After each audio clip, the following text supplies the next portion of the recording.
બનાસકાંઠાના થરાદમાં ફૂડ પેકેટના ગોડાઉનમાં આગ લાગવાની ઘટના બની છે। અચાનક શોર્ટ સર્કિટના કારણે આગ લાગતા અફરાતફરીનો માહોલ સર્જાયો અને આગની ચપેટમાં 3 ટ્રેક્ટર અને જીપ આવી જતા બળીને ખાખ થઈ ગયા છે। હાલ તો ફાયર વિભાગની ટીમ ઘટનાસ્થળે પહોંચી ગઈ છે અને આગ પર કાબુ મેળવવાના પ્રયત્ન હાથ ધરવામાં આવ્યા છે। મહત્વના સમાચાર બનાસકાંઠાથી અમારા સંવાદદાતા ભરત સુંદેશા જોડાઈ ગયા છે। ભરત, અત્યારે શું સ્થિતિ છે? આગ ઉપર કેટલી વારમાં કાબુ મેળવવા હશે?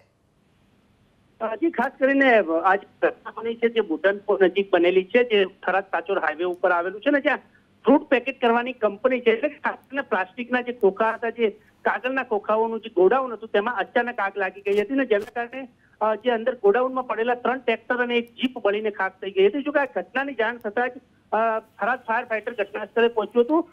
બાબર ફાયર પણ પહોંચી ગયું હતું ઘટના સ્થળે અને આગને કાબુમાં લીધી છે, પરંતુ ગોડાઉનની અંદર જે માલ પડ્યો હતો તે તમામ બળીને ખાખ થઈ જવા પામ્યું છે અને જે ટ્રેક્ટર અને જીપ હતા એ વાહનો પણ બળીને ખાખ થઈ જવા પામ્યા છે। જી આભાર ભરત સમગ્ર જાણકારી માટે। તો દ્રશ્યો આપ જોઈ રહ્યા છો, અચાનક શોર્ટ સર્કિટના કારણે આગ લાગી અને આગમાં વાહનો બળીને ખાખ થઈ ગયા।